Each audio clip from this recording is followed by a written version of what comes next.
हंसते इतिहास सोए।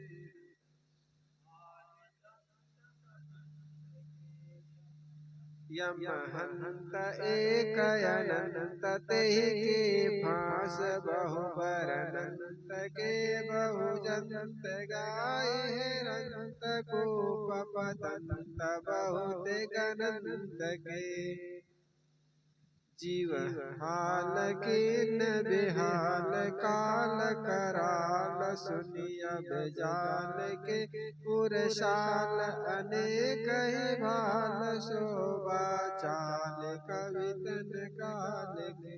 तेहि टाल डाल प्रचंड हो निहाल नाल कृपाल के। लहु परख माला माल मिटि भव जाल शरण दयाल के। यह बुध बुधा जो शरीर नीर नथीर जुटाई रखे। पर पंच बहुत वीर तेहि के वीर उबरे धीर के।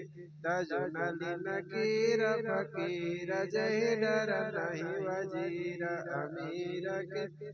गुरु पीर हरे भव वीर अभय गंभीर शरण कबीर के। नारदादि सुखादि दय ब्रह्मादि सब जहि गाय ध्याय राय बारंबार मन बस। जस जस यतन छूटन करहि भव बूढ़ ताहन पावई। सोई गार कठिन अंधार ते कहि पार पारख लावई। संतत सुख है पारख में साधन यतन विना। भूलि भटक मत जाहु जीवा विविध कर्म के पास। हौ सेवक ज्ञान मोह पर दया दृष्टि। बाल जान कृपाल मोको सुरति से हाँ निपट बुद्धि मलिन जगत अधीन मैं ताते भयो जो होय तब पद लीन सोइया। विपिन मन काहे न रहो यह जगत जाल कराल मोह विशाल मोहि। लगो यह कनक कामनि नाल देखि वैराग्य सब चित से नहीं काम है धन धाम सब बेकाम सपन। सो दिखे पर चित छाड़त नाही आशा। कहा भय बहु पढ़ लिखि अब करत दास। बार गुरु सुन लीजिए सकल राग छुड़ाय दृढ़ वैराग्य मोह। तब नाम पतित उधार मोत न पार कोई दीन है। अब बनो है जुग आय तुम आधार ताते की। बाने की लाज तुम्हारा परख विहार सुख साहेब गनि। मैं पतित हूँ लाचार दास तुम्हारा गुरु साहेब गनि। अब दास पूरन कीन विनती सुनहु दीन उदार। मैं परहु जग जंजाल माही मोहि साहेब ता। सुख साहेब सुख रूप सुख धन दुसह दुख निवारण। परख के प्रकाश करता दीन जीवन। यह ब्रह्म जग को शोक सकलो धोख भ्रम विदारण। महामोह कराल नाशक सकल भव हारण। यह वेद शास्त्र पुराण एक अनेक जालहि खंड। झाय संध्या काल रसिक दया धीरज मंडन, एक जीव को अनुमान सब तूफान, जगता में बस सोई घास फास छुड़ाय, निज पद पाय पारक दृढ़ ठस, नहीं कल सो परमान अब को कह सके, परतक्ष बारख छोड़ के आवेदना कमरि बग, सोई हो आप कृपाल सब जाल जीवन छूटी है, निज दास होय उलास, तब ही भास सकलो टूटी, मैं चरण सेवक दीन तुम परवीन दाया कीन, मैं हीन छीन मलिन प्रभु जी बह गए की लीन, बह गए की लाज पूरन शरण तुम आज है, नहीं और से कछु काज, गुरु पद सकल सुख को यह नहीं और से कछु काज, गुरु पद सकल सुख को साज, अजर अखंड रूप पर सूर्य से उजासिल को अति सुहायो है, ब्रह्म जगत ब्रह्म मिट जाए, सत्य काल नासी संशय सब चूर कर दूर से, वेदाहों प्रमाण और वाणी न के मत जेते, और हूँ सिद्धांत सो तो सर्वाले देखे, सर्वहु को जाने सो तो सर्वहु से न्यारो रहे, सर्वहु को जाने सो तो सर्वहु सोई गुरु रूप निज पर, तन मन धन सब पद पर खावन हार, युग अनंत जो पचि मरै बिन गुरु नहीं, वंदनीय गुरु बरख को बार बार कर जो, दया करण संशय हरन संत रूप प्रभु, बंदे छोर कृपाल प्रभु विघ्न विनाशक नाम, असरण शरण बंदौ चरण सब विधि मंगल, वंदौ सन्मुख पार शेष वेट धरो हाथ, भजन उचारो बंदगी सत्य प्रेम साहे, बंदगी साहे, बंदगी साहे, बंदगी साहे।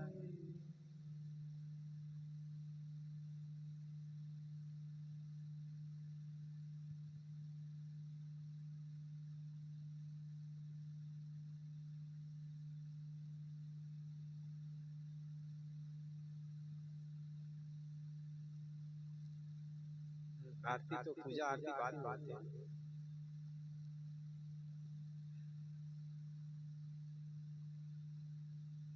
बोलिए सद्गुरुदेव की जय। मनुष्य का मूल उद्देश्य क्या होना चाहिए? व्यक्ति मूल उद्देश्य की जानकारी न होने से दुनिया के भौतिक चीजों को अपना उद्देश्य बना करके दौड़ता रहता है, और इसकी कोई सीमा नहीं है। चाहे जितना कमा लो, चाहे जितना बड़ी बिल्डिंग बना लो, चाहे जितने परिवार पाल लो, जन्मा लो, लेकिन इसकी कोई सीमा नहीं। और ये अनादिकाल से चलता चला आ रहा है। व्यक्ति, परिवार, धन, जमीन, मकान, ये सब बनाते बनाते आदमी बूढ़ा हो जाता, और अंततः उसको ऐसा लगता है कि हमारा जीवन व्यर्थ गया, खाली गया। लेकिन अध्यात्म पथ के पथिक संत गुरुजन बताते हैं कि मनुष्य का उद्देश्य होना चाहिए परम शांति। उसी को किसी ने कहा कल्याण, किसी ने निर्वाण कहा, चाहे जो भी कहा हो, लेकिन मनुष्य का जो मूल उद्देश्य है वह परम शांति, और उसकी जानकारी न होने से आदमी उनको बाहर खोजता है, और बाहर चीजों से जो उनको मिलती है वो चीज तो मिल जाती है लेकिन शांति को से दूर रह जाती है। परिवार चाहता था, परिवार मिल गया, धन चाहता था, धन मिल गया, लेकिन धन और परिवार से क्या शांति मिल सकती है क्या बिना समझ के? परिवार और धन के बीच रह करके कभी किसी को शांति नहीं मिली। एक राजा था, राजा ने अपने मंत्री से कहा कि मेरे पास जितनी संपत्ति है उसका लेखा जोखा लगाओ, हिसाब किताब लगाओ कि संपत्ति कितनी है। तो मुनीम था और उनके मंत्रीगण थे, सारे संपत्तियों का हिसाब किताब लगाया तो पता चला कि राजा के 7 पीढ़ी तक भोजन कर सकता है, 7 पीढ़ी तक बैठे बैठे खा सकता है, इतनी संपत्ति राजा के पास थी। राजा के को जाकर के बताया, कोषागार के जो लेखा जोखा करने वाला था, उन्होंने कहा राजन आपके पास इतनी संपत्ति है कि आपका 7वां पीढ़ी खा सकती है। जैसे 7वां पीढ़ी का नाम सुना तो राजा तो चिंता में पड़ गया, फिर मेरा 8वां पीढ़ी क्या खाएगा? राजा ने सोचा जब 7वां पीढ़ी खाएगा और 8वां पीढ़ी फिर क्या करेगा? उनकी चिंता की कोई सीमा नहीं। कहा जाता है दिन प्रतिदिन चिंतित हो गया, चिंता बढ़ती चली गई, रोग हो गए, बीमारी बढ़ने लगी। संत आए उसके दरवाजे पर, द्वार पर, और संत कोई आते हैं ना तो कुछ आपको दे जाते हैं। भले हमको कोई संपत्ति के रूप में बाहर दिखावा के रूप में ना दिखे, लेकिन सब दरवाजे, संत दरवाजे पर आए और संत को अगर अनुनय विनय प्रार्थना या वंदन कर दिए तो बहुत कुछ दे जाते हैं। उन्होंने, राजा ने जाकर के अनुनय विनय किया, प्रार्थना की। प्रार्थना करने के बाद संत ने पूछा कोई समस्या तो नहीं, कोई बीमारी तो नहीं?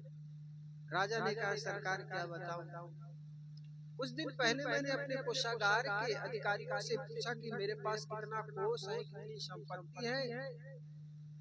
तो कोषागार के अधिकारियों ने बताया राजन आपके पास 7 पीढ़ी बैठ करके खा सकता है, इतनी संपत्ति है। तो सरकार बताइए 8वीं पीढ़ी क्या खाएगी? संत ने सोच लिया कि इनकी जो समस्या है इनकी कोई समाधान है, लेकिन समाधान खोजना पड़ेगा। राजा से उस संत ने कहा देख, यहाँ से ठीक 2 किलोमीटर दूर पर एक बुढ़िया रहती है, उनको ऐसा करना कि तू 5 किलो आटा दे जाना, ये तुम्हारे सारी समस्याओं का हल हो जाएगा, तुम्हारे 8वां पीढ़ी के लिए हल निकल आएगा। राजा ने दूसरे दिन सुबह सुबह गया, 2 किलोमीटर दूर उस बुढ़िया के पास 5 किलो आटा लेकर, और आटा देते हुए कहा बुढ़िया माई ये आटा रखिए। बुढ़ी माँ ने कहा कि ये आटा क्या करूं मैं? कहे माता जी ये आटा है, आपका भोजन बनेगा, भोजन का काम आएगा, आपकी रोटी बन जाएगी। उस बुढ़िया माँ ने कहा अरे मेरे पास आज की रोटी बनाने के लिए संपत्ति है, आटा है, मुझे नहीं चाहिए। तो उस राजा ने कहा आज नहीं तो कल खा लेना। अब बुढ़िया माँ ने कहा अरे जिसने आज व्यवस्था की उसने कल भी कर देगा, आज जिसने व्यवस्था की वो कल व्यवस्था करेगा, कल के लिए मैं चिंता क्यों करूं? राजा की तो आंखें खुल गई। उन्होंने कहा ये स्त्री कल की चिंता नहीं करती, आज की चिंता करती है। आज जिसने दिया वो कल देंगे, कल का बिल्कुल परवाह नहीं उनको। और मैंने 7वां 8वां पीढ़ी के बारे में सोच रहा हूँ, उनकी आंखें खुल गई। उन्होंने सोचा यार मैं कैसा आदमी जो 7वें के बाद 8वीं पीढ़ी की चिंता करने में बीमार पड़े चले जा रहा हूँ, बीमार होते चला जा रहा हूँ, मैं रोगग्रस्त हो गया। और ये बुढ़िया कल के लिए संग्रह नहीं करते, कहते आज जिसने व्यवस्था की वो कल के लिए कर देंगे। आज तो किसी ने आटा डाल के गए, आज की रोटी बन जाएगी, कल कोई और ले जाएगा, ये मैं संग्रह करके क्यों रखूं? राजा की आंखें खुल गई और कहा जाता है अरे जब इनकी व्यवस्था कल जिसने आज किया वो कल कर देगा तो मेरी व्यवस्था अटकनी कोई निकम्मे आएंगे। ठीक इसी प्रकार समाधान होता है। संपत्ति की कोई सीमा नहीं है कि संपत्ति आ जाने के बाद आदमी उससे तृप्त हो जाएगा। इसलिए ऐसा कभी नहीं सोचना चाहिए कि धन संपत्ति मकान से आदमी तृप्त हो जाएगा, बल्कि इससे दिन प्रतिदिन आकांक्षाएं बढ़ती चली जाती हैं। और संपत्ति और मकान और दुनियादारी के बीच शांति खोजना वैसे ही है जैसे एक राजा के राजमहल के छप्पर पर गांव का कोई व्यक्ति चलने लगा। राजा सो रहे थे राजमहल में और 12-1 बजे के समय ऐसा लगा कि कोई छत पर छप्पर पर चल रहा है।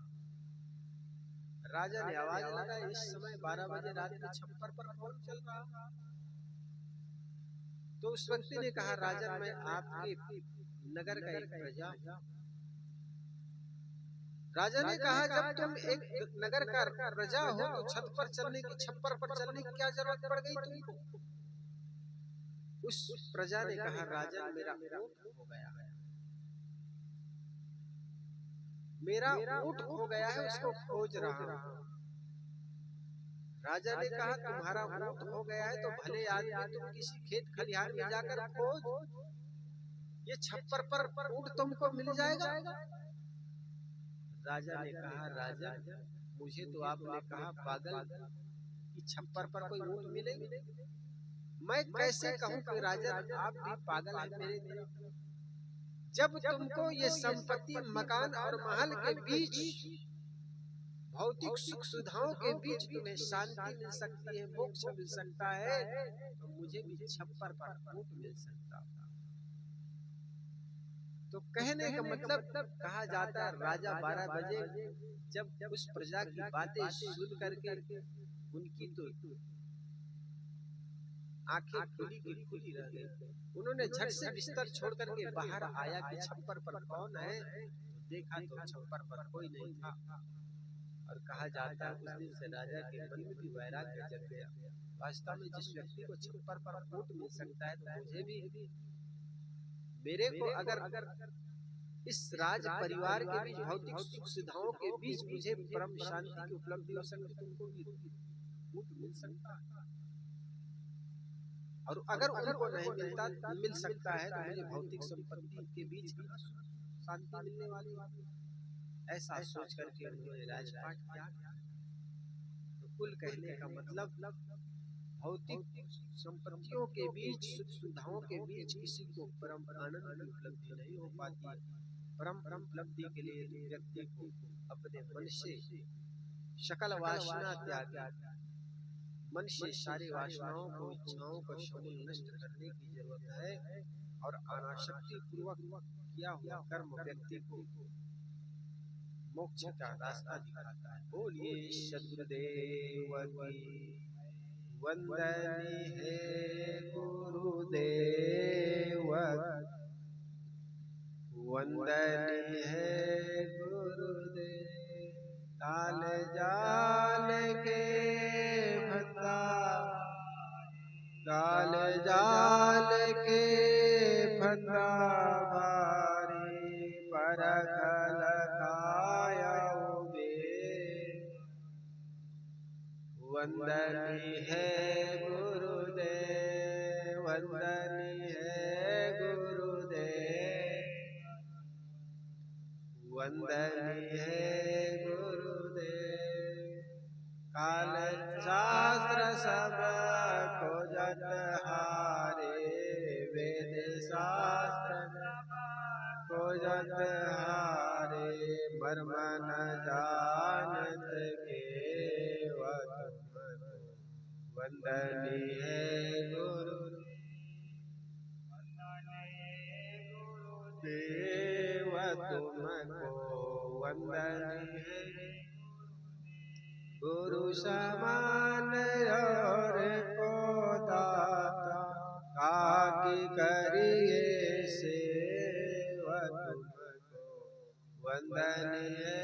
गुरु साहिब कबीर अभय पद दाता, पूरन परख समेव तुमको वंदनीय गुरुदेव, वंदनीय गुरुदेव तुमको वंदनीय गुरुदेव। आरती हो गुरु आरती, आरती गरीब निवाज सा, ज्ञान आधार विवेक की बाती, ज्ञान विवेक की बाती, सुरति ज्योति जाग्य साहेब आरती, आरती गरीब निवाज साहेब,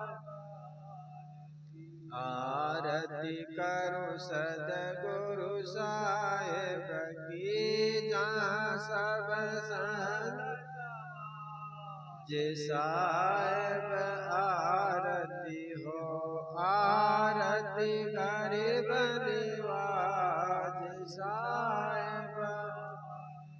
दरस परस गुरु चरण भयो, दरस परस गुरु चरण भयो, टूट गया यम जाल साहेब आरती, आरती गरीब निवाज साहेब।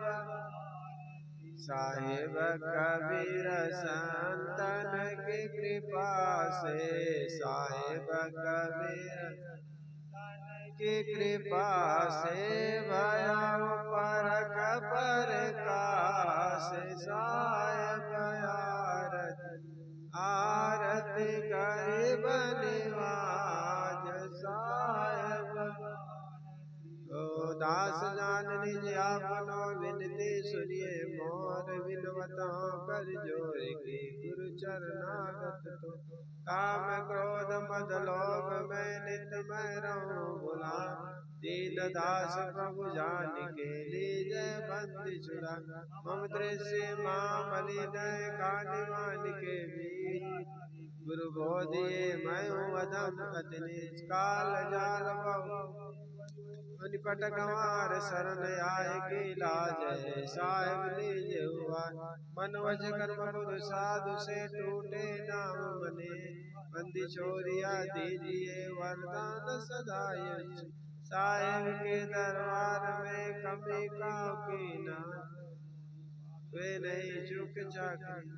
ना गुरु रधिकम तत्वम, ना गुरु रधिकम तपम, गुरु ज्ञान परम नास्ति सद्गुरुवे नमः।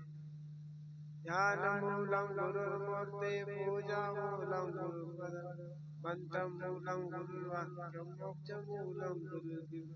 गुरुर्देवो गुरुर्धर्मो गुरुर्निष्ठा परम तप, गुरुर्परतरम नास्ति नास्ति तत्त्वं गुरुपरम। बंदौ सन्मुख पार शेष भेंट दरबार, वचन उचारो बंदगी सत प्रेम के साथ। साहेब बंदगी, साहेब बंदगी, साहेब बंदगी।